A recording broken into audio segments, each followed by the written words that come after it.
On the morning of March 17, 1983, David Brennan stood in the doorway of his own bedroom and knew, with the certainty that comes from 12 years of espionage work, that the woman sleeping in his bed was not his wife. The realization didn't arrive with fanfare or panic. It came quietly, like frost forming on glass. She lay on her left side, the way Margaret always did, her breathing slow and rhythmic. The green cotton nightgown was correct. The way her dark hair fell across the pillow was almost perfect. Almost, but there was no birthmark. On her right shoulder blade, the small, crescent-shaped mark that had been there since birth. The one he'd traced with his finger 1,000 times in the darkness of their 12 years together, was gone. The skin was smooth, unblemished, as if it had never existed at all. David stood motionless for nearly a minute, his hands still on the doorframe. Outside, Washington, D.C. was waking up to an overcast Wednesday. Car engines hummed on the street below their Georgetown apartment. Someone was playing batch on a piano in the neighboring unit. The world continued its ordinary rotation, indifferent to the fact that David Brennan's life had just become a lie. He had returned from Berlin only 18 hours earlier. The mission had been classified as routine, which, in the vocabulary of the Central Intelligence Agency, meant anything, from a simple document exchange to something that could trigger an international incident. In this case, it had been closer to the latter.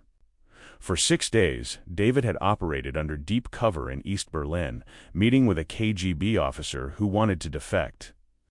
The man had called himself Victor, though that was certainly not his real name. Victor had brought microfilm containing deployment schedules for Soviet SS-20 missiles in Eastern Europe, information that could shift the entire balance of power in the Cold War. The exchange had gone smoothly. Too smoothly, David had thought at the time. Victor had disappeared into the night, and David had returned through Checkpoint Charlie with the microfilm hidden in a hollowed-out copy of Das Kapital, a choice he'd found grimly amusing. The debriefing at Langley had lasted 4 hours. His handler, a thin-lipped man named Patterson who chain-smoked Marlboros and never seemed to blink, had gone through every detail of the operation 3 times. Where exactly had Victor approached him? What were his exact words? Had anyone followed David back to the checkpoint? David had answered each question with precision. He'd been doing this work since 1971, when the agency had recruited him straight out of Georgetown University's graduate program in Soviet studies. He knew how to operate in the gray spaces between truth and deception. He knew how to read a room, how to spot surveillance, how to become invisible when necessary. These skills had kept him alive through operations in Moscow, Prague, Warsaw, and now Berlin. Patterson had finally released him at 11 p.m., telling him to take 3 days off, that he'd earned it. David had driven home through empty streets, thinking about nothing but a hot shower and Margaret's embrace. He'd called her from a payphone at Langley before leaving, as protocol required, using their established code phrase to let her know he was safe and coming home. She'd sounded relieved, happy, normal. "I'll wait up for you," she'd said. But when he'd arrived at the apartment at midnight, she was already asleep. He'd been too exhausted to feel disappointed. He'd undressed quietly, slipped into bed beside her, and fallen immediately into the dreamless sleep of the thoroughly drained. Now, in the gray morning light, everything felt wrong. David stepped back from the bedroom and moved quietly down the hallway to the kitchen. His training took over, the analytical part of his brain cataloging details. The apartment looked exactly as it should. The books on the shelf were in their usual disorder. Margaret's reading glasses sat on the coffee table beside a half-finished crossword puzzle from yesterday's Washington Post. The kitchen smelled faintly of coffee grounds and the lavender soap she preferred. But as David looked closer, he began to see the inconsistencies. The books. Margaret arranged them chronologically by when she'd acquired them, a quirky system that made sense only to her. But now they were alphabetized by author. Someone had reorganized the entire shelf, probably thinking they were being helpful, not realizing they'd just revealed themselves. David moved to the coffee table. The crossword was filled out in Margaret's handwriting, or what looked like her handwriting. but Margaret never used pen for crosswords. She always used pencil, said it was bad luck to be too confident with words. This puzzle was completed in black ink. He opened the kitchen drawer where Margaret kept her letters, the correspondence with her sister in Philadelphia. The most recent letter was dated 3 days ago, while David had been in Berlin. The handwriting was Margaret's, but the content was wrong. Her sister's name was Catherine, but everyone in the family called her Cat and had since childhood. This letter was addressed to Dear Catherine. Margaret would never have written it that way. Never. David poured himself coffee with steady hands, his mind already working through possibilities. In his line of work, there were several explanations for what he was witnessing, and none of them were good. The most likely scenario was that he'd been compromised, that the KGB knew about his involvement in Victor's defection and had decided to place an asset inside his home. The question was, what had happened to the real Margaret? That thought hit him like a physical blow, but he forced himself to stay analytical. Emotion was a luxury he couldn't afford right now. The woman he'd been calling his wife appeared in the kitchen doorway. She wore Margaret's blue bathrobe and smiled at him with Margaret's smile. "You're up early," she said. Her voice was perfect, the slight Northern Virginia accent, the way she softened her consonants. "I thought you'd sleep until noon after that trip." "Couldn't sleep," David said, keeping his voice neutral. "You want coffee?" "You know I do." She moved to the cabinet and pulled out Margaret's favorite mug, the one with the chipped handle that she refused to throw away. She poured coffee and added cream and 2 sugars, exactly the way Margaret took it. David watched her carefully. She knew the routines. She'd been briefed well. "How was Berlin?" she asked, settling into the chair across from him at their small breakfast table. "Cold," David said. "Gray. The usual." Protocol dictated that he never discussed actual operations with Margaret, and the real Margaret had long ago stopped asking for details. This woman was probing, gently, but probing nonetheless. "Did you get to see any of the city, or was it all business?" "Just business. You know how it is." He sipped his coffee and studied her face. The features were identical to Margaret's, down to the small scar above her left eyebrow from a childhood bicycle accident. Either this was the most sophisticated plastic surgery he'd ever encountered, or something far stranger was happening. In 1983, the technology for this level of facial reconstruction existed, but it wasn't perfect. There would be tells, subtle asymmetries that a trained observer could spot. David had been trained to observe. He saw no imperfections. This woman could have been Margaret's identical twin. "Are you feeling all right?" she asked, and there was genuine concern in her voice. "You seem distant." "Just tired," David lied. The debriefing ran late. She reached across the table and took his hand. Her touch was familiar, the right temperature, the right pressure. But she was wearing her wedding ring on the wrong finger. The real Margaret had broken her left ring finger years ago, and it had healed slightly crooked, so she'd started wearing her wedding band on her right hand instead. This woman wore it on her left hand, on a finger that was perfectly straight. David felt a coldness spread through his chest. Whoever had planned this replacement had been thorough, but not thorough enough. They'd gotten the big details right, but missed the small ones, the intimate details that only a husband would notice. The question was how to proceed. If he confronted her now, he'd lose any tactical advantage. He needed to understand the full scope of what was happening before making a move. "I think I'll take a shower," he said, standing up. "Wake myself up properly." "Want company?" she asked, and there was a playful note in her voice that was pure Margaret. The real Margaret had always enjoyed their morning showers together when he returned from assignments. It was one of their private rituals, a way of reconnecting after time apart. "Maybe later," David said, managing a tired smile. "I need to wake up first." In the bathroom, he locked the door and turned on the shower to mask any sound. Then he methodically searched the medicine cabinet, the drawers, anywhere a listening device might be hidden. He found nothing, but that didn't mean they weren't there. Modern surveillance technology was becoming increasingly miniaturized. The KGB had access to equipment that could hide a microphone in a shirt button or a camera in a smoke detector. David stood under the hot water and forced himself to think clearly. If this was a KGB operation, then they knew about Victor's defection. That meant Victor was either a double agent who'd never intended to defect at all, or he'd been captured and broken during interrogation. Either way, the microfilm he'd brought back was now suspect. It could be disinformation, carefully crafted to mislead American intelligence. And if the Soviets had gone to the trouble of replacing Margaret, then they wanted something specific from David. They were playing a long game, which meant he was being watched, studied, manipulated. But there was another possibility, one that made his blood run cold. What if this wasn't the KGB at all? What if it was the agency? The CIA had a long history of testing its own officers, of running operations to ensure loyalty and security.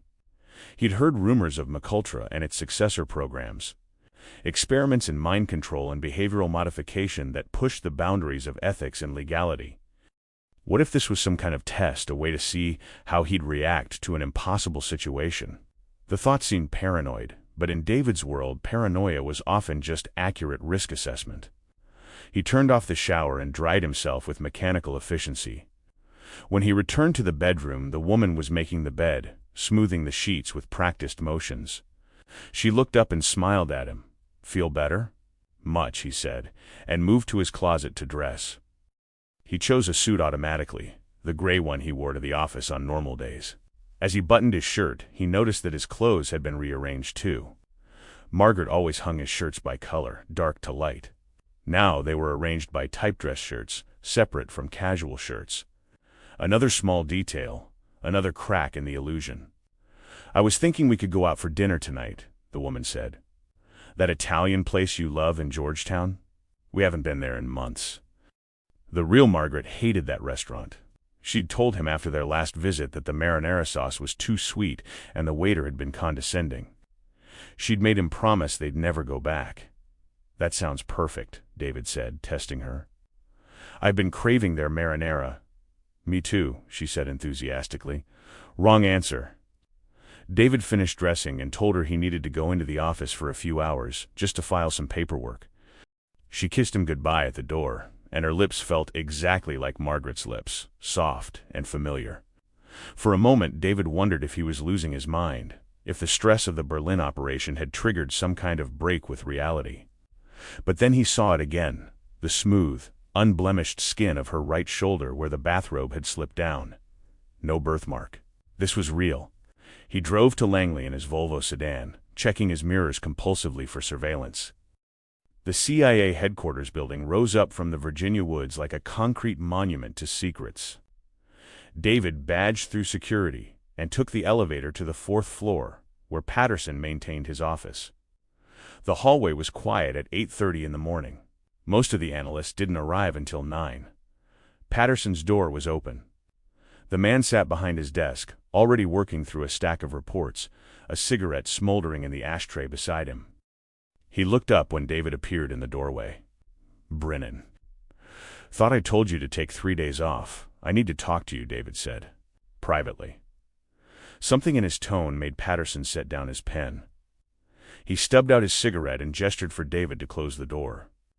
David sat in the chair across from the desk, the same chair where he'd been debriefed last night. He took a breath and said, "I think I've been compromised. I think the Soviets have made a move against me." Patterson's expression didn't change, but his posture shifted slightly, became more alert. "Explain." David told him everything, the missing birthmark, the rearranged books, the wrong details that the woman in his apartment wouldn't have gotten wrong if she were really Margaret. He laid it out clinically, without emotion, presenting the evidence the way he'd been trained. Patterson listened without interrupting, his fingers steepled in front of his face. When David finished, Patterson was quiet for a long moment. Then he said, "Where's your wife now?" "At the apartment." "I told her I was coming in to do paperwork. And you're certain about these details?" "The birthmark, the wedding ring, all of it. I've been married to Margaret for 12 years. I know her better than I know myself." Patterson stood and moved to the window, looking out at the parking lot below. "The timing is suspicious. You get back from Berlin, and suddenly your wife isn't your wife?" He turned back to David. "Victor's intel checked out, by the way." We verified most of the missile deployment locations through satellite imagery. It appears to be genuine, or sophisticated disinformation, David said. If they wanted to feed us false intelligence, they'd make sure it looked good enough to verify. Possible. Patterson returned to his desk and picked up his phone. He dialed an internal extension and said, "I need a team at this address immediately. Full surveillance package. I want to know everyone who goes in or out." He rattled off David's home address and hung up. Then he looked at David and said, "You're not going back there. Not until we understand what's happening. What about Margaret? The real Margaret? If they've replaced her, then where is she? We'll find out. But right now, you're a potential security risk. If the KGB has penetrated your home, then they may have compromised you in other ways. Until we know the full scope, you're confined to headquarters. That's not a request." David felt anger rise in his throat, but he swallowed it down. Patterson was right. This was procedure. But every moment he sat here, Margaret was somewhere out there, possibly in danger, possibly worse. How long will this take? As long as it takes. Patterson lit another cigarette. "Tell me about the woman. Does she seem aware that you've noticed? Has she done anything overtly suspicious?" "No. She's playing the role perfectly. If I hadn't been looking for the details, I might not have caught it at all. That suggests a high level of preparation. The KGB doesn't do this kind of operation lightly. It's resource-intensive, risky. They'd only do it if they thought you had access to something critically important." Patterson exhaled smoke and studied David through the gray haze. "What aren't you telling me, Brennan?" "Nothing. I've told you everything, have you?" Patterson leaned forward. "Because I'm wondering if maybe you picked up something in Berlin that you didn't include in your initial debriefing. Something Victor said, or something you saw." David thought back through the operation, frame by frame. The meeting with Victor had taken place in a safe house in Prenzlauer Berg, a crumbling apartment building that smelled of boiled cabbage and despair. Victor had been nervous, chain-smoking cheap cigarettes and glancing at the door every few minutes. He'd handed over the microfilm and said, "This is only the beginning. There are things happening in Moscow that your government needs to know. Things that could change everything." David had pressed him for details, but Victor had shaken his head. "Not now. Not until I'm safely out. But when the time comes, they'll try to silence anyone who knows. Remember that." David had filed Victor's cryptic warning in his report, but he'd assumed it was the typical paranoia of a defector. Now he wondered if there was more to it. Victor said something about things happening in Moscow. Changes. He implied there was more information to come, but he wouldn't elaborate. Patterson's eyes narrowed. What kind of changes, he didn't say. He was scared, Patterson. More scared than any asset I've ever run. And right before I left, he said, "They'll try to silence anyone who knows." I thought he meant the KGB would come after him. But maybe he meant they'd come after me too. Or maybe he was setting you up. Patterson stood again, pacing now. "Think about it, Brennan. You meet with a supposed defector. He gives you intelligence that checks out just enough to seem legitimate. Then you come home, and suddenly your wife has been replaced. What if the whole thing was designed to make you paranoid? To make you doubt everything around you?" David felt the ground shift beneath him. It was a classic psychological warfare technique: make the target question their own reality, and they become useless. But the details were too specific, too real. "The birthmark, Patterson, it's gone." "That's not paranoia." "No," Patterson agreed. "That's something else entirely." He picked up his phone again and dialed another number. "I need a medical team standing by. I'm sending someone down for a full physical and psychological evaluation." He hung up and looked at David. "I'm not saying you're wrong. I'm saying we need to rule out all possibilities, including the possibility that you've been drugged or exposed to something that's affecting your perception." The suggestion felt like an insult, but David forced himself to consider it objectively. The KGB had access to sophisticated chemical agent truth serums, hallucinogens, compounds that could alter memory and perception. What if he'd been dosed in Berlin and was now experiencing some kind of delayed reaction? But no, that didn't explain the physical evidence. The books were rearranged. The crossword was in pen, These weren't hallucinations. "I'll submit to whatever tests you want," David said, "but we need to move on the apartment now. Every minute we wait is another minute that woman is in my home, going through Margaret's things, pretending to be her. And if Margaret is still alive somewhere, she's running out of time." Patterson nodded slowly. "All right, but you're staying here. I'll send a team to bring the woman in for questioning. If she's KGB, we'll find out. And if she resists, then we'll know for sure she's not your wife." David was escorted to a medical facility in the basement of the Langley building, a sterile white room that smelled of antiseptic and fear. A doctor he'd never met performed a thorough physical examination, drew blood, tested his reflexes and cognitive function. The whole process took 2 hours. When it was over, the doctor said his vitals were normal. His blood work would take a few days to process, but there were no immediate signs of chemical exposure or neurological damage. "Your stress levels are elevated," the doctor noted, "but that's to be expected given your recent field work. I'm recommending 48 hours of observation, just to be safe." David was moved to a secure room on the 3rd floor, essentially a comfortable cell with a bed, a desk, and a television. A guard was posted outside his door. He spent the afternoon staring at the ceiling, running through scenarios, trying to piece together the puzzle. If the woman in his apartment was KGB, then they'd had to replace Margaret sometime in the past few days, probably while he was in Berlin. That meant they'd been watching him, planning this, for at least a week, maybe longer. How had they gotten to Margaret? Had they abducted her from the street, from their apartment, from her job at the Georgetown University Library? The more he thought about it, the more questions multiplied. If this was a KGB operation, what was the endgame? Were they hoping David would confide classified information to the fake Margaret? Were they planning to blackmail him with evidence of treason? Or was this something more sinister, an attempt to drive him insane, to destroy his credibility from within? At 6 p.m., Patterson entered the room. His face was grim, the kind of expression David had learned to recognize after years of working together. It was the look of a man delivering news that would change everything. "We brought her in," Patterson said without preamble. "She came willingly, seemed confused about why we wanted to talk to her. She's in interrogation room 3 right now, and—" Patterson sat down in the chair across from David's bed. "She passed every test we could throw at her.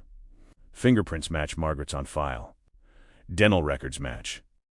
We even pulled her medical history from Georgetown Medical. She has a surgical scar on her appendix from 1976. The woman downstairs has that exact scar in the exact location." David felt his reality tilting again. "That's impossible.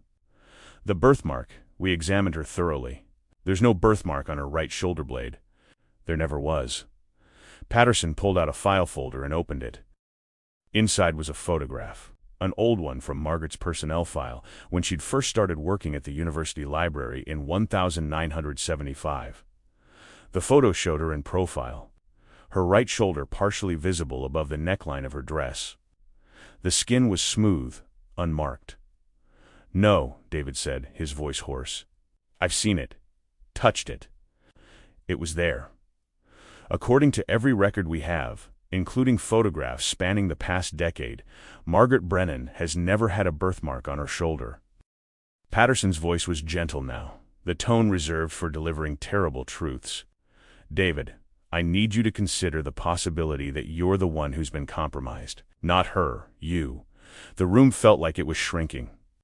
David stood up, paced to the window, tried to anchor himself in something solid. "The books." She reorganized the books. "Margaret would never. We checked the apartment thoroughly. The books are arranged exactly the way they've been arranged for the past 3 years, according to our surveillance photos, alphabetical by author. We've had your apartment under periodic observation as part of routine security checks. The last set of photos was taken 6 weeks ago. Same arrangement."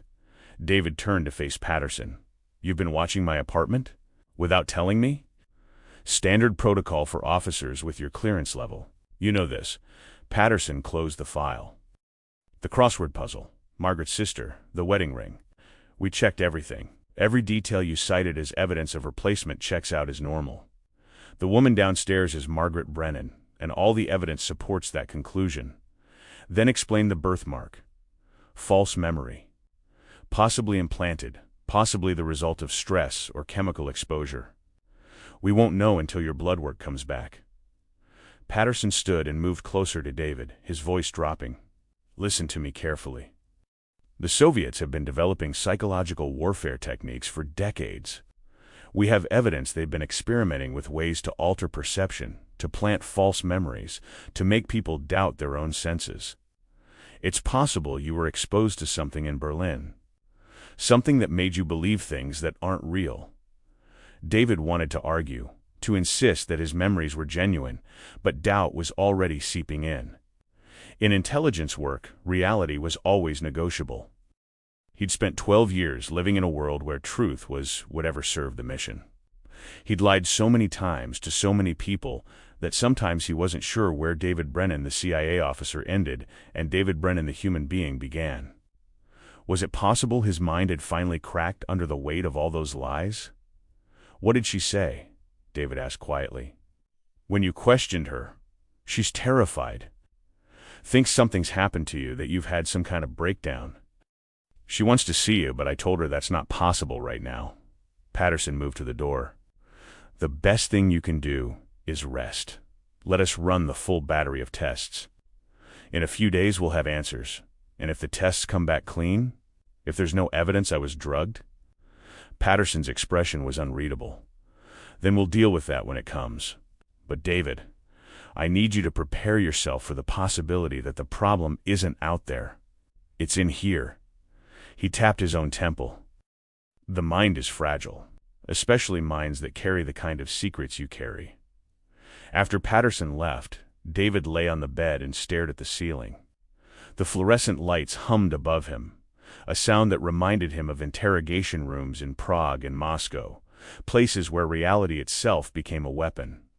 He tried to reconstruct his memories of Margaret with absolute precision. The birthmark. He could see it so clearly in his mind, the crescent shape, slightly darker than her surrounding skin, about the size of a dime. He remembered tracing it with his finger on their wedding night. Remembered asking her about it and her laughing, saying she'd been born under a crescent moon, and the universe had marked her for it. But was that memory real? The more he focused on it, the more it seemed to shimmer and shift, like something viewed through water. He tried to remember other details, what she'd been wearing that night, what the hotel room had looked like, what they'd talked about. The details were fuzzy, imprecise. He could reconstruct the emotional truth of the moment. The feeling of being young and in love and terrified of the future, but the specific sensory details kept slipping away. David had been trained in memory techniques, in how to retain and recall vast amounts of information. But he'd also been trained in counter-memory techniques, in how to spot false memories that hostile intelligence services might try to implant through interrogation or drugs. The irony wasn't lost on him. All those years of training, and now he couldn't trust his own mind. The next 3 days passed in a blur of tests and evaluations. Psychologists asked him to recall his childhood, his marriage, his operations in the field. They showed him photographs and asked him to identify inconsistencies. They measured his brain activity while he slept, looking for patterns that might indicate chemical interference. The blood work came back clean. No drugs, no toxins, nothing that would explain a sudden break with reality. On the 4th day, Patterson returned with another file. We've been investigating Margaret's movements over the past 2 weeks, trying to see if there's any possibility she could have been replaced, and she's been exactly where she's supposed to be. Work, home, the grocery store. We pulled security footage from every location. It's her in every frame. Patterson sat down heavily. There's more. We traced Victor's background. He wasn't KGB. He was GRU, military intelligence. And according to our sources in Moscow, he was reported dead 3 days before you met with him in Berlin. The information hit David like a physical blow. That's impossible. I spent 2 hours with him. He was alive. I believe that you believe that. But the man you met couldn't have been Viktor Sokolov, because Viktor Sokolov died in a car accident in Moscow on March 8th. We have the death certificate, the autopsy report, everything. Patterson opened the file and showed David a photograph. It was Victor, or the man David had known as Victor, lying on a morgue table. This photo was taken on March 9th, 5 days before your meeting in Berlin. David's world was disintegrating. Then who did I meet? That's what we're trying to determine. But the most likely explanation is that you didn't meet anyone, that the entire Berlin operation was a hallucination, possibly drug-induced, possibly the result of a psychological break. Patterson's voice was steady, almost kind. David, you're not the first officer this has happened to. The work we do, the stress, the constant deception, it takes a toll. Sometimes the mind just breaks. There's no shame in it. The microfilm, David said desperately. I brought back microfilm. You said the intelligence checked out. We found a copy of Das Kapital in your bag. Nothing was hidden inside. No microfilm. No hollowed-out pages. Just a book. Patterson closed the file. I'm recommending you be placed on medical leave, effective immediately. You'll continue to receive your full salary, and you'll have access to the best psychiatric care the agency can provide. But you're done in the field, David. I'm sorry. After Patterson left, David sat in silence for a long time. He tried to make sense of what he was being told, to find the flaw in their logic, the crack in the story. But everything fit. Every piece of evidence pointed to the same conclusion, that he'd suffered some kind of psychotic break, that he'd imagined the entire Berlin operation, that he'd come home and projected his paranoia onto his wife.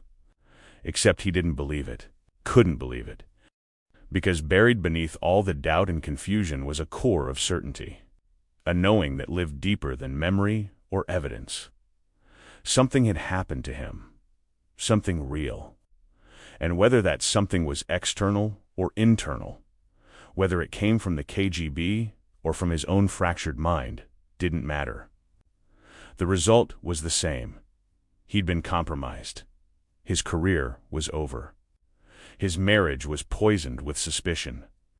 His life, as he'd known it, had ended. They released him on the 5th day with a prescription for antipsychotic medication and an appointment with a psychiatrist the following week. Margaret was waiting for him in the lobby of the Langley building. When she saw him, she ran to him and threw her arms around his neck. She was crying. David, my God, they wouldn't tell me what was happening. Are you okay? What's going on? He held her, and she felt like Margaret, smelled like Margaret, sounded like Margaret. But he kept his eyes open, kept watching, kept analyzing. I'm fine, he lied. Just a routine medical thing. They were being overly cautious. She pulled back and looked at him, her eyes searching his face. Don't lie to me, please. Whatever's happening, we can face it together. Let's go home, he said quietly. The drive back to Georgetown was silent. Margaret kept glancing at him, her hands twisted in her lap. When they reached the apartment, David stood in the doorway again, just as he had 5 days earlier, and looked at everything with fresh eyes. The books, the crossword, the letters. Everything was exactly as Patterson had described. The books had always been alphabetical. The crossword was in Margaret's handwriting, pen and all. He found others in the trash, all done in pen. The letter to Catherine was formal because Margaret and her sister had been fighting lately, something he'd somehow forgotten or blocked out. David? Margaret's voice came from behind him. Please talk to me. You're scaring me. He turned to face her. In the afternoon light coming through the window, he could see every detail of her face. The small scar above her eyebrow. The faint lines at the corners of her eyes. The way her lower lip was slightly fuller than her upper lip. This was Margaret, his wife, the woman he'd built a life with. Take off your robe, he said. What? Your robe. Take it off, please. She looked confused, frightened, but she did as he asked. She let the robe fall to the floor and stood before him in her nightgown. He moved behind her and looked at her right shoulder blade. The skin was smooth, unblemished, exactly as it had been 5 days ago. Exactly as it had always been, according to every photograph and record. David, what are you looking for? Nothing, he said. I'm sorry. I just needed to check something. He walked to the bedroom and sat on the edge of the bed. Margaret followed him, sat beside him, took his hand. They think you had a breakdown. Is that true? I don't know. Maybe. He looked at their joined hands, at the wedding ring on her left hand, on a finger that had never been broken. Do you remember our wedding night? Of course. Tell me about it. Every detail you can remember. She was quiet for a moment, then began to speak. She described the hotel room, the champagne that had gone flat, the way he'd fumbled with the zipper on her dress. She described how they'd lain awake talking until dawn, making plans for a future that seemed bright and infinite. Her memories matched his own, except for one detail. She never mentioned a birthmark. Never mentioned him tracing a crescent shape on her shoulder while the sun came up. Did I ever tell you that you had a birthmark? David asked. On your shoulder? Margaret frowned. No, why would you? I don't have any birthmarks. Are you sure? Maybe when you were younger? I'm sure, David. I've never had a birthmark anywhere. She squeezed his hand. What is this about? What happened to you in Berlin? I don't know, he said honestly. And that was the terrifying truth. He didn't know anymore.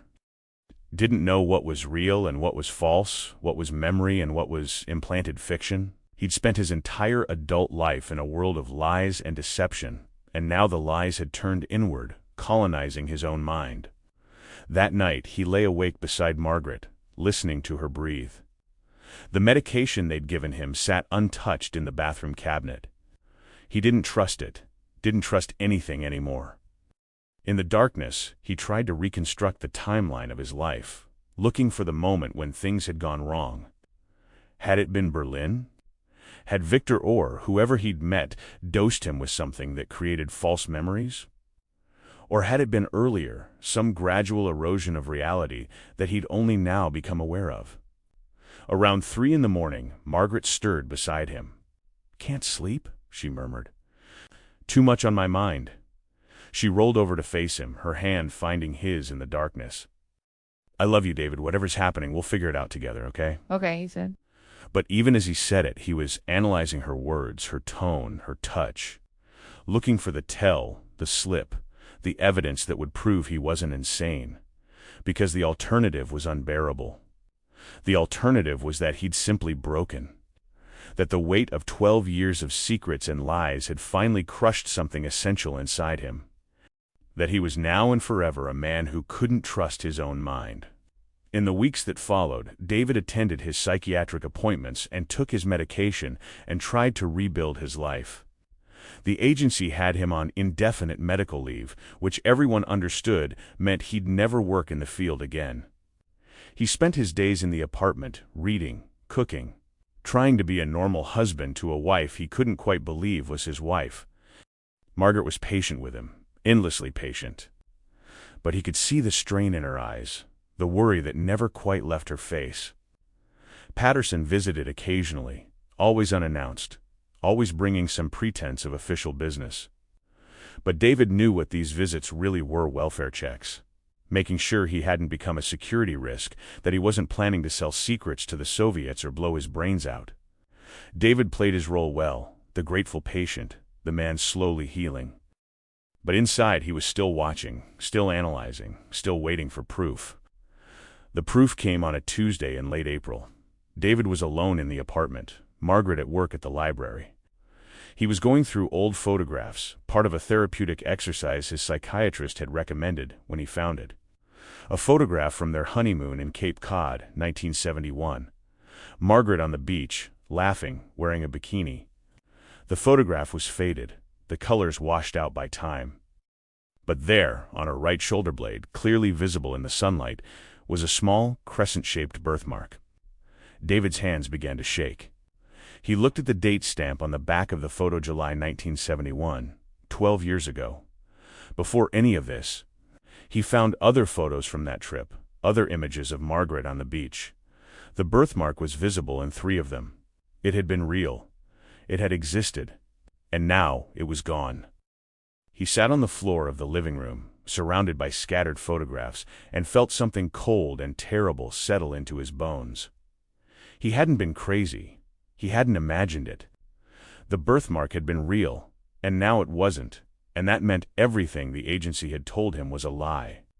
They'd manipulated the evidence, altered the records, gaslighted him into believing his own perceptions were false. But why? The answer came with horrifying clarity. The microfilm from Berlin. Whatever Victor had given him, whatever information was on those tiny frames of film, had been important enough that the agency wanted to bury it. Important enough that they were willing to destroy one of their own officers to keep it hidden. David had been expendable, a loose end that needed to be tied off. And the easiest way to neutralize him was to make him doubt his own sanity. David stood up, pocketed the photograph, and walked out of the apartment. He didn't know where he was going, only that he couldn't stay. Behind him, in the apartment he'd shared with a woman who might or might not be his wife. The life he'd built was collapsing like a house made of lies. Ahead of him was nothing but questions and darkness, and the slow, terrible understanding that in the world of intelligence there were no good endings. There were only survivors and casualties, and David Brennan was no longer sure which category he belonged to.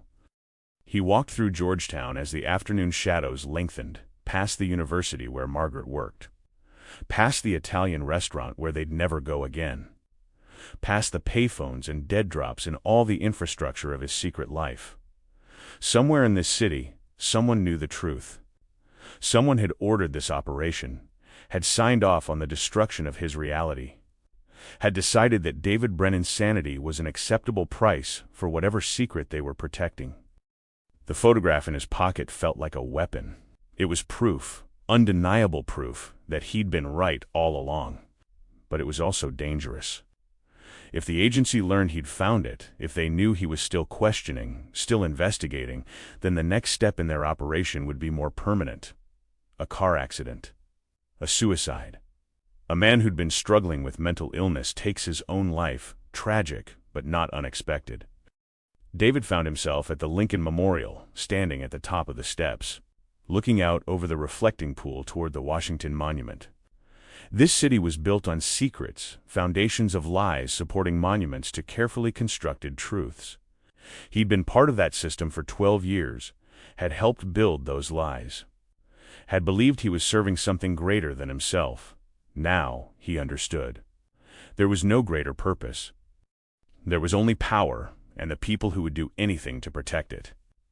As the sun set over Washington, David Brennan made a decision. He couldn't go back to the apartment. Couldn't pretend anymore.